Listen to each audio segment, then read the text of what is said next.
Great. All right. So as we go through, I might be letting in people every now and again if they are joining, but hopefully most people are in already. So today's talk is on exercise for people living with Parkinson's and MS, although this is relevant for people living with other neurological conditions as well. So we might have a few others in this group, as I did leave it open.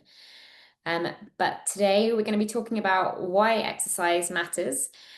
So I'll speak about the physical and mental health benefits. I'm going to talk about neuroplasticity. I skipped one. Strength training made simple, so the importance of strengthening exercises. Balance and stability strategies. Learn how to adapt your training to your energy and symptoms. And I've got two of our members who have agreed to speak to you today as well. So just talking about how exercise has helped them from a more personal point of view. So to start off with, why exercise matters. So a quote I use quite often when I do talks is if exercise could be packaged in a pill, it would be the single most widely prescribed and beneficial medicine. And this is something that we're finding more and more evidence for, whether that's for Parkinson's, MS. Also, I do a lot of work with people with cancer as well. Exercise is so incredibly beneficial. And I've heard a talk before by a professor who works with people with Parkinson's. And he said that if he was diagnosed with Parkinson's, he doesn't mean literally this, but he did say, I'd spend all day on a treadmill. He's not somebody who specializes in exercise specifically. He does a lot of other research. But he said the evidence for exercise for Parkinson's is so clear that he'd just do as much as possible. But a few physical benefits. So exercise boosts balance and coordination. It can help improve cardiovascular health, so it can improve cholesterol levels, reduce blood pressure. It can help enhance mobility and flexibility, making it easier to perform daily tasks. It can reduce the rate of disease progression. So there is more and more evidence emerging that does suggest that exercise can delay the risk of disease progression, whether that's Parkinson's, MS, as well as other neurological and other long-term health conditions as well. It promotes neuroplasticity, which I'm going to talk about today, which is very relevant for both MS and Parkinson's. It can help improve energy levels and stamina and reduces fatigue, both of which are common side effects of a neurological diagnosis, and also a side effect sometimes of treatment as well, or medication that you're on. And improves muscular strength and endurance. Also bone mineral density as well, which I'm going to talk about with strength training. But exercise will help improve muscle strength and endurance, which can have a positive impact on energy levels, reducing fatigue as a consequence as well. So hugely beneficial physically. I could go on and on with that. There are more, but exercise also has many mental benefits, which definitely apply for people living with neurological conditions. So exercise can improve mood by reducing symptoms of depression and anxiety by promoting the release of dopamine and serotonin.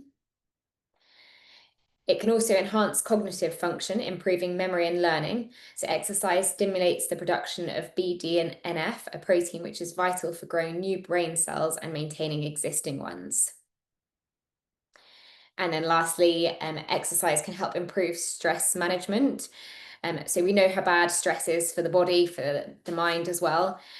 So exercise, the fact that it has a positive effect on stress, reducing those stress levels, can consequently have a physical impact as well, a positive physical impact too. So exercise is so beneficial, and if it were a pill, it would be prescribed by many people, I'm sure, many doctors.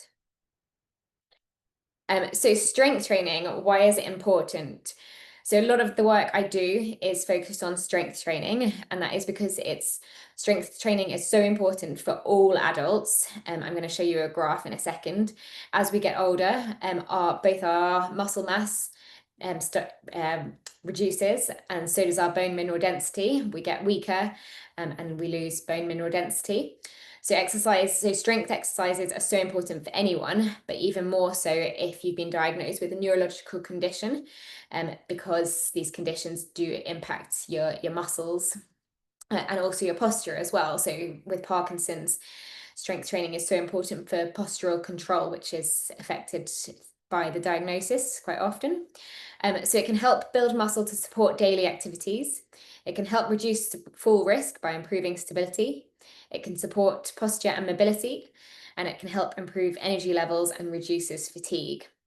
So I'll show you the graph now. So this is just for general adults really, but you can see here that there's a bit of a difference for men and women. But as we get older, so around the age of 25, 20, or in your 20s, 20 to 30s, your muscle mass and also your bone mineral density peaks. And then there is a very gradual decline from the age of 40. You can see there that the muscle mass and strength loss with age starts to decline, and then a very substantial decline from the age of 50 continues to decline. So just imagine what you would be like if you didn't do any kind of strength exercises. If you sat in a chair from the age of about 40, you'd probably struggle with any movement at all. And this can often be accelerated for people living with neurological conditions. But strengthening exercises by targeting your muscles, which I'm going to go into how, can have an incredibly positive effect on muscle mass. So it can help you get stronger, it can help with the muscle strength, the muscle endurance, and also the bone mineral density. So we can not only improve our strength, we can not only maintain our strength, but we can actually improve it. And I think quite often people I work with who've been diagnosed with Parkinson's or MS, for example, maybe around, I don't know, 50, 60 years of age, up until their diagnosis, they weren't doing any strength exercise because they weren't necessarily being told repeatedly about the benefits of exercise for themselves or for their condition. Then they're diagnosed and they're told over and over again how important exercise is. So they start to do their strength work. And I found a lot of people I work with do say that they're actually now far stronger than they were just because they've been given that kind of wake up call to start doing their strength exercises than they were before, or necessarily would have been right now if they weren't doing their strength work. So sometimes it can, if you're looking for a silver lining, having that diagnosis does give you a bit of awakening to get started with your strength work and help you become stronger than maybe you would have been without that. So how to do it, getting started. So this maybe applies for anyone who's not doing strength exercises at the moment and is wondering how to get started. I'm going to go on to how to progress your strength work for those of you who are doing it and just want to make sure you're getting the most of it as well. So if you're not doing any strength work at the moment, you definitely want to be doing strength exercises at least 2 times a week. So you can use your body weight. So for example, sit to stands from a chair, wall push-ups. So using your body weight, exercises like that can be really functional. They can be incorporated into day-to-day life. You can also make use of household items, so things like water bottles, tins of food. You can use resistance bands, which are really cheap to buy off Amazon or anywhere. Practice functional strength exercises. So we want to be practicing exercises that resemble movements we do in day-to-day life. So there are 7 functional strength exercises. So there's push. Anytime we're pushing something, so an example would be a wall press. So you're pushing away from the wall, working your chest muscles, your shoulders.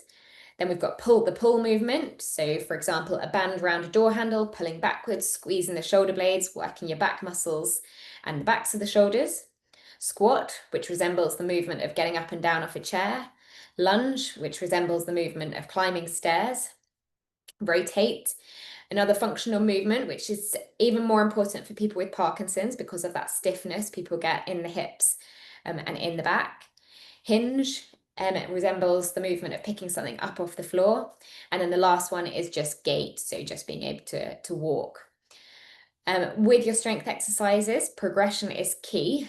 So we always want to be progressing our exercises to make sure we're putting enough stress or putting enough demands on the muscles and also the bones as well. So the way you can do that is by gradually increasing your weights. Obviously, that's a more costly way of doing it. So there are other ways you can progress your exercises. That can be by going for more repetitions. So maybe you're starting off with 10 repetitions. It can be by increasing the number of sets you do. So that's the number of split sets. So for example, you did 10 repetitions, you rested, then 10 repetitions again.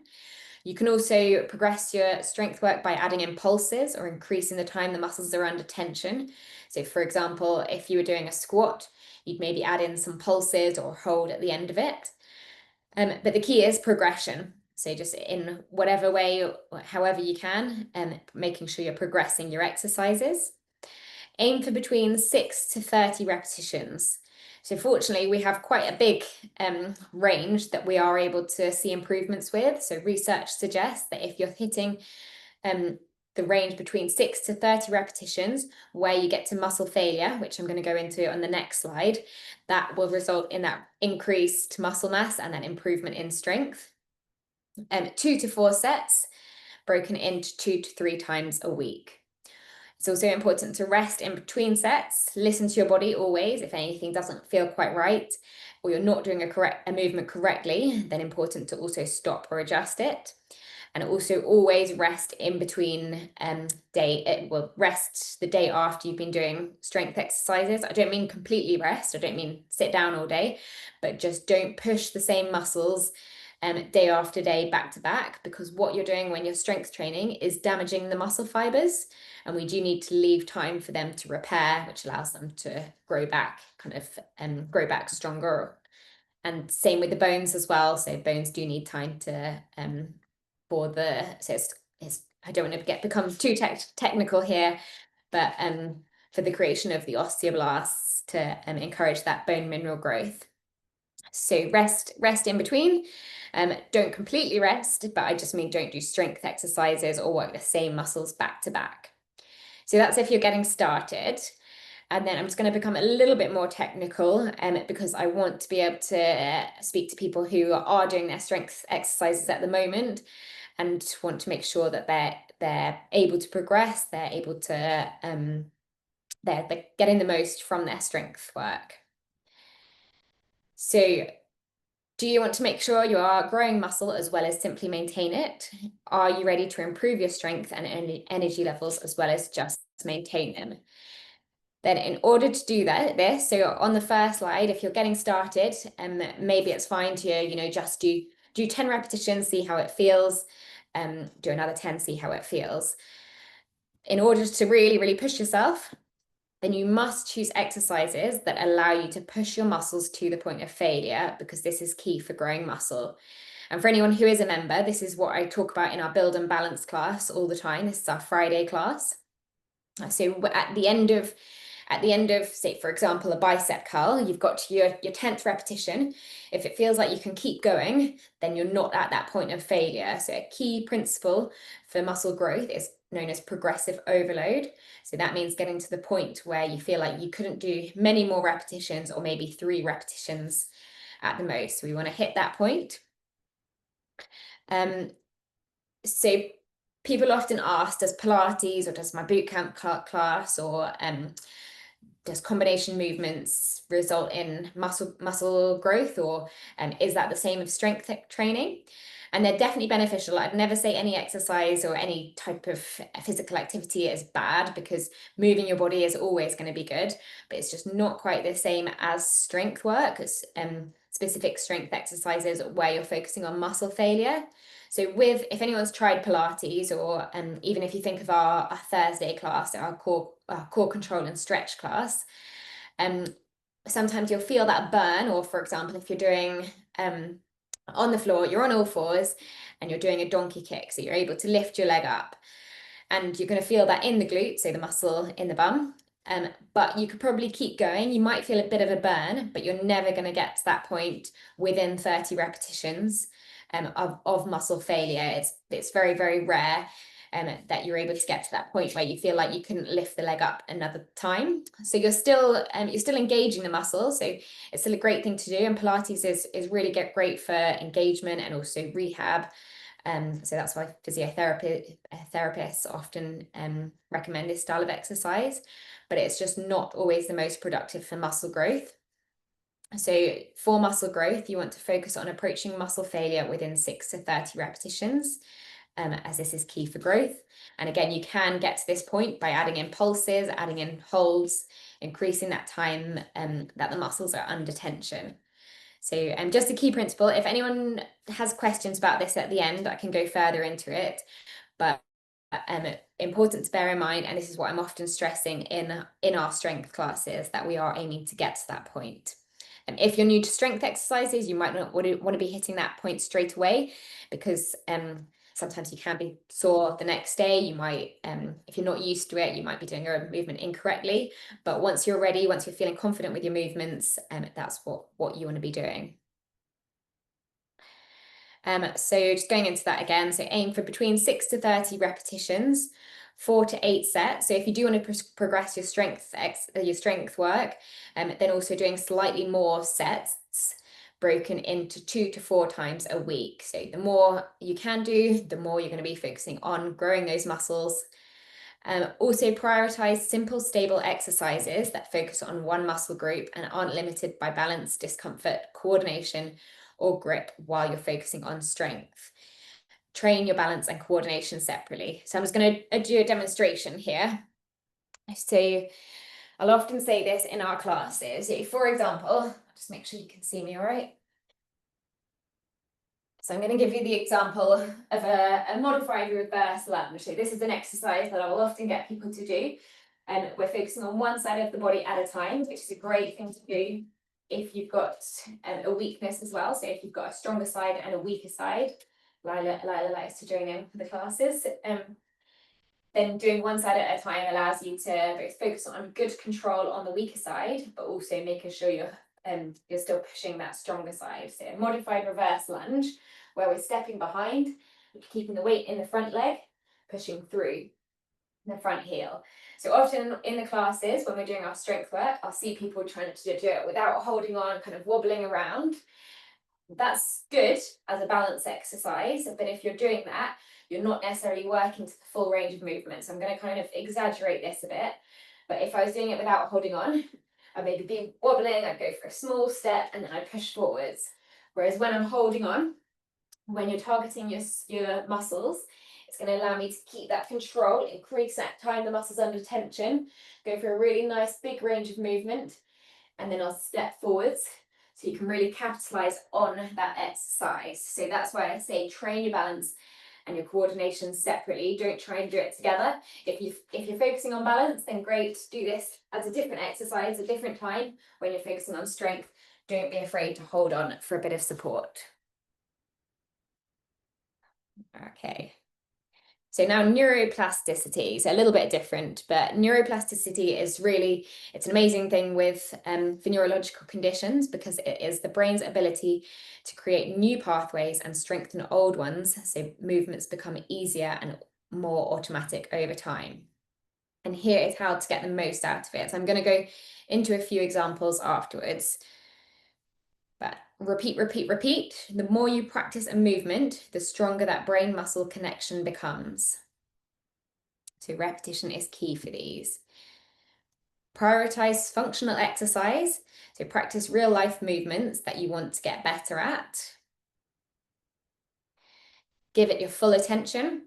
Distractions make it harder for your brain to lock in a skill. So focus on the movement while you do it. So it might be tempting to just do it, while you're watching TV, not really focus on what you're doing. Do try to give it your full attention. And be patient. It can take months or even years, but every single repetition gets you closer. So I'll just go into a few specific examples. So this is really relevant. I've got a few examples that might be more appropriate for people with MS and a few that might be more appropriate for people with Parkinson's. So foot drop is common in people with MS, that inability to lift the foot upwards. You might have no movement at all there. You might have a little bit of movement.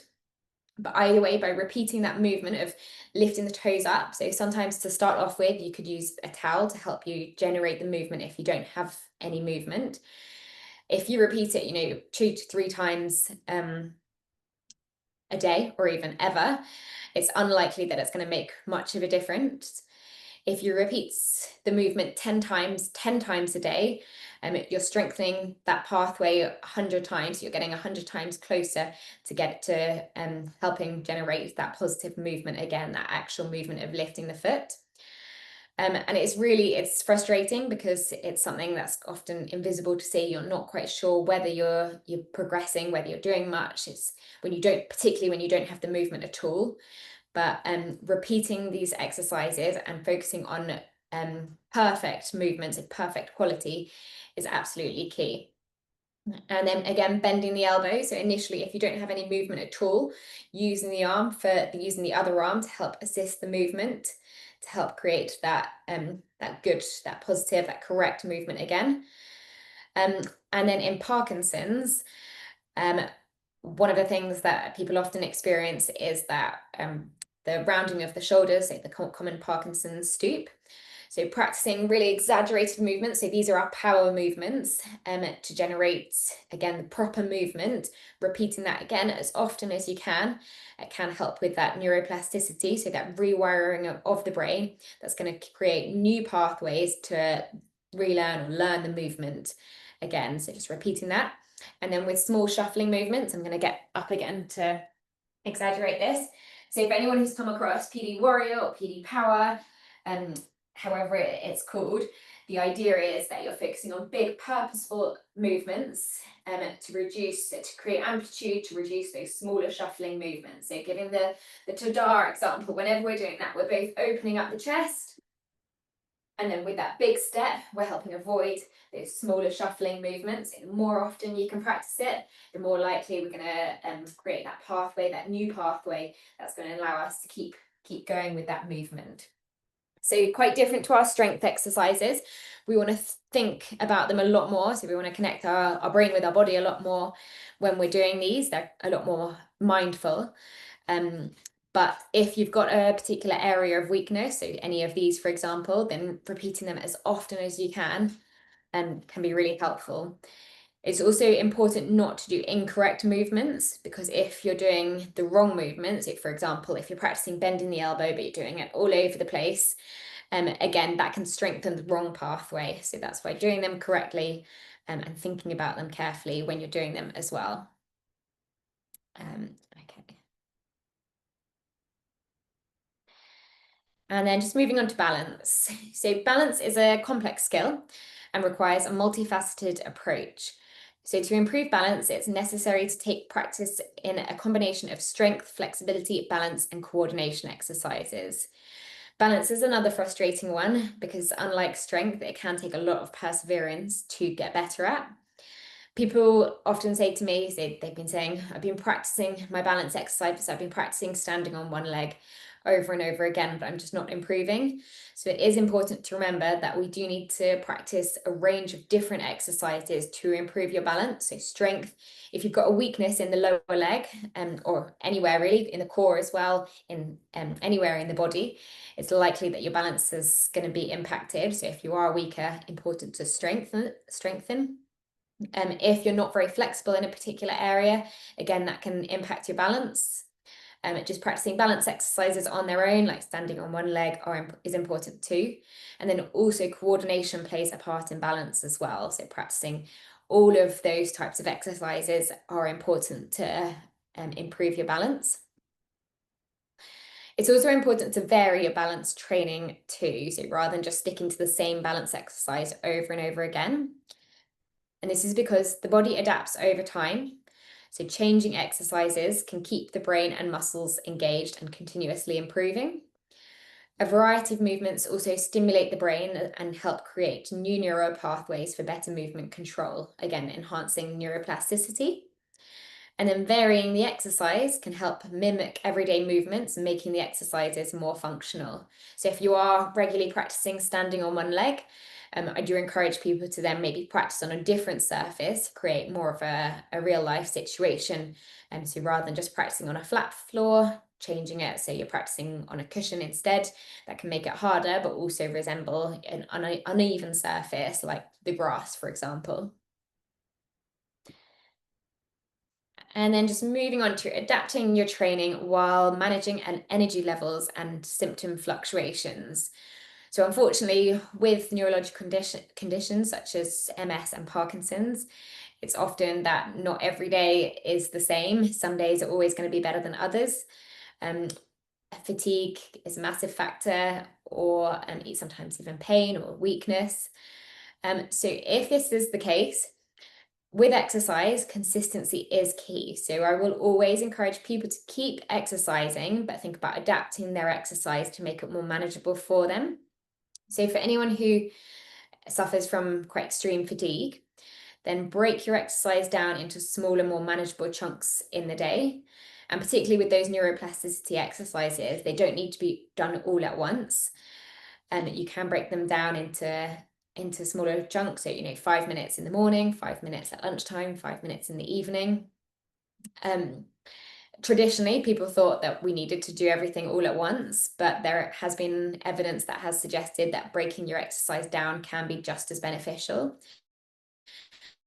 So that's why in our members library as well, on the online program, I do have a big section of shorter length classes for anyone who is struggling with fatigue. Rather than not doing your exercise at all, just follow along with a 5-minute class. Also opt for seated classes instead of standing ones, so you're still benefiting from the exercise. Sometimes I'll say, if anyone's struggling with fatigue in a class, don't be afraid to sit down to do the upper body strength work. You're stabilizing your core, so you're still benefiting from the exercise itself, but you can help conserve your energy, and you can reduce that overall peripheral fatigue where you're wearing out the body. Change the range of motion of the exercises to make them a little bit more manageable. Use lighter weights or resistance. So not every exercise does have to be 100%. With exercise, consistency is key. So just modifying what you're doing can really help make it more manageable. For anyone who does suffer with fatigue as well, another tip, particularly when it's hot, is just sipping on some ice cold water, either before the class or before your exercise, and also during. Because one of the biggest reasons for fatigue is that increase in your core temperature. So just making sure you're staying cool while you're doing exercise or before you're doing your exercises, it can help it become a lot more manageable. All right. So then I have just asked 2 of our members to just share their experience. So I'm just going to stop the share of the screen. And I think they're both there. So we've got Christine and Caroline. Christine, yeah, you're there. I can see you. Christine, do you want to go first? Hello. Can you hear me all right? Yeah. Yes, good. Okay. I've just come back home to my daughter's flat in London, so we were in a great big traffic jam. I did wonder whether we'd make it, but we have, so I'm here. What I'd like to say really is that I found exercise to be just such a good thing for me. I broke my leg and I had a hip replacement, and I really couldn't walk very well. And one leg is shorter than the other, so I sort of started off with not a very good way to walk. But since I've been doing these exercises, I have Parkinson's, by the way. I've worked really hard, to make sure that I do regular exercise every week. Sometimes I don't feel like doing it, and sometimes I groan when Beth tells me I've got to do sits of sounds. But I've really found it so helpful. Apart from the fact that mechanically your legs and arms work better if you move them, I've also found that it helps my mental health. I feel happy when I do exercise, and that's such a good thing, because with Parkinson's you can sometimes get really quite low, so to actually do something energetic, I find really helps me. I try to do a variety of exercise in a week, and I try to prioritize it against other things. I do Beth on a Monday, Beth on a Tuesday. We have a one-to-one. Then I do. Oh, we've lost you, Christine. You're on mute. That's my daughter. I was trying to get your picture on it again. I'm sorry. Sorry about that. Yeah, what was I saying? I do. Sometimes I do a Thursday class, and I hope to do a Friday class. And I just find that having a variety of things, really helps. And I have a Parkinson's group that we have in Harpenden, and I've really been spreading the word to them about exercise, and it really does make a difference. I can see that because we have a table tennis group on a Thursday, and a couple of the chaps who are quite old really want to do table tennis, and I've just seen such a movement in the way they work, sort of move around the table, and it's really sort of satisfying to see that exercise really does help you. So I'll stop wittering now. Thanks. Yeah, thanks, Christine. Okay. I think you're brilliant.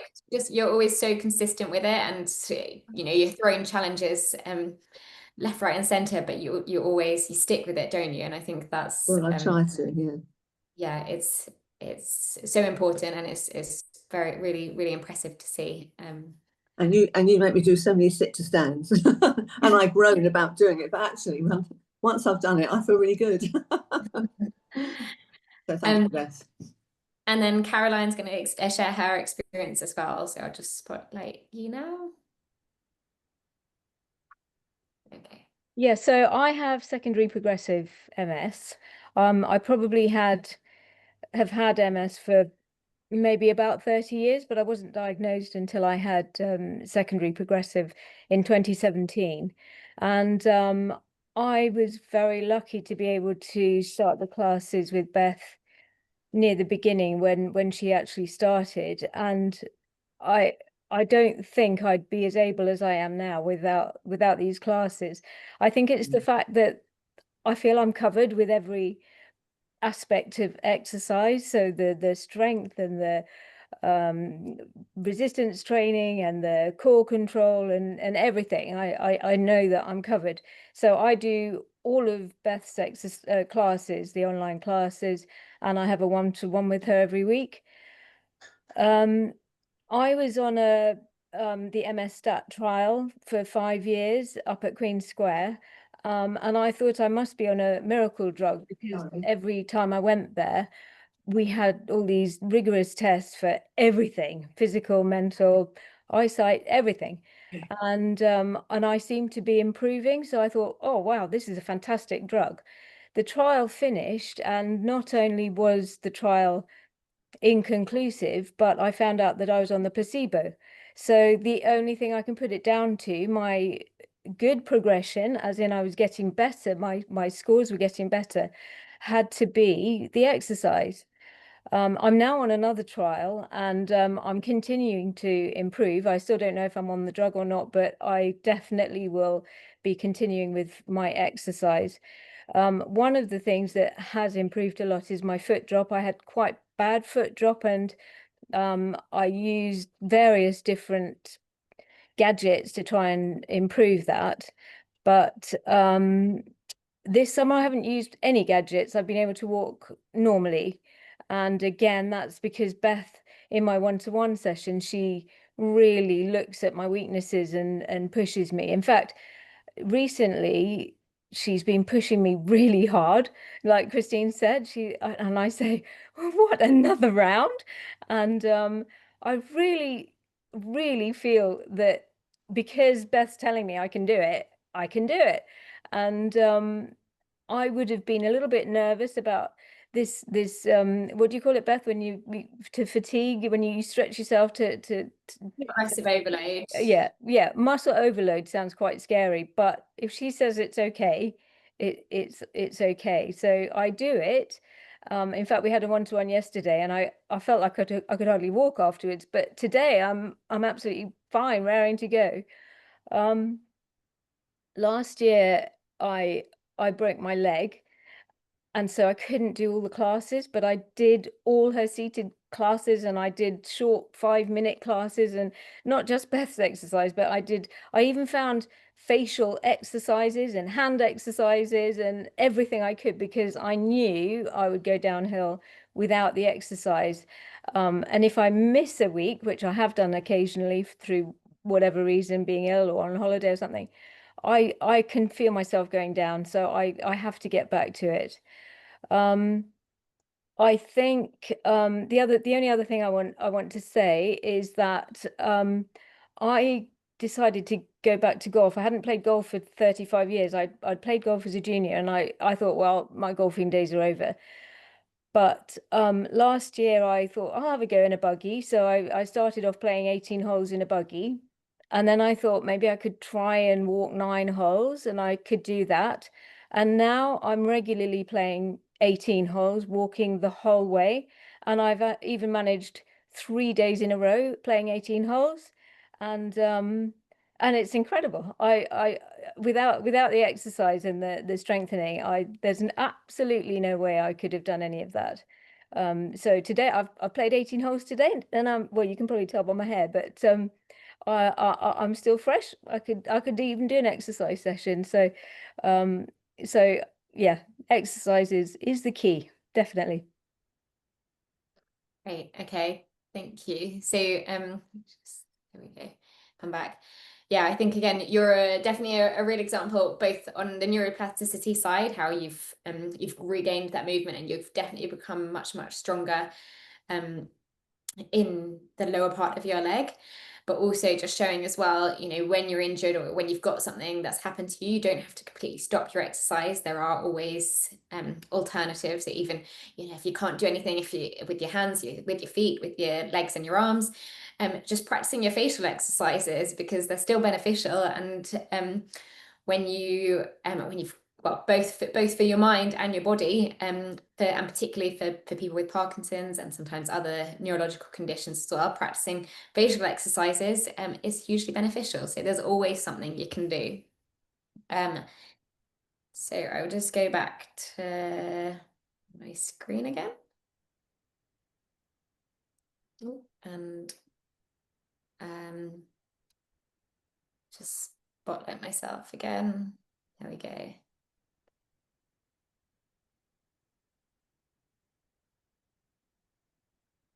Okay.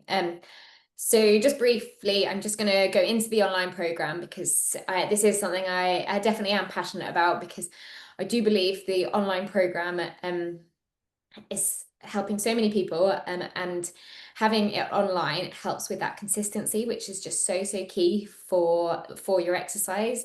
So in-person classes are brilliant, sports are brilliant. I'd never say any exercise is bad, but the online program does allow people to stay consistently with their exercise. So this is our program. We've got currently 5 classes a week. I haven't actually announced it yet, but we do have an exciting new class coming to the program in November. But I will reveal more soon on that. We've got 5 live classes. They're all delivered via Zoom. So we've got our lower body mobility and stability, our functional fitness, our core control and stretch, our upper body mobility and stability, and our build and balance class. So these classes are all designed to improve your overall strength, your cardiovascular fitness, your balance, mobility, flexibility. But we also really incorporate those neuroplasticity exercises into that. And the classes are designed specifically for people living with a long-term health condition. We have our members library, which includes exercises to target specific symptoms, as well as where all of the most recent classes are uploaded to. So in the members library, you can find classes that are from 5 to 30 minutes long, specifically for foot drop, for easing stiffness and rigidity, for bradykinesia, for slowed movement in Parkinson's. So they're the Parkinson's power exercises, that again, you can have 5-minute ones or 30-minute ones, which allow you to just incorporate it into your day and practice regularly, stay consistent with it. And then we've got exercises specifically for people who've got a weakness on one side. So all of these sessions focus on using one side of the body at a time. So you can try and push your stronger side, because actually we can use that to our advantage sometimes if we've got a stronger side, even though obviously we want the sides to be working equally. At least having that stronger side will allow us to do what we can do or what we want to do. But then it allows us to then focus on our weaker side and make sure we're doing the movement perfectly, so correctly. And then we've got exercises on there specifically for balance as well. So we have a lot of work focusing on balance. So I know quite a few of you here are members anyway, but I think yeah, having the classes online just allows people to stay consistent with it. And often I think a lot of you as well do classes outside of the online program, so your exercise can be topped up. But consistency is so key. I can't stress that enough. But that's why I'm passionate about the online program and how it helps. But I'd like the key takeaway from today to be all exercise is good. Some exercise is always going to be better than others, but whatever you're doing, exercise is like a medicine, and if it were a pill, it would be the most prescribed pill in the world. So if anyone's got any questions, either for myself or anyone else, because I know sometimes it's not often that you get an opportunity to ask one another questions as well. So if anyone's got any questions for me or just anyone else here, then feel free to ask away. But that's all from me today.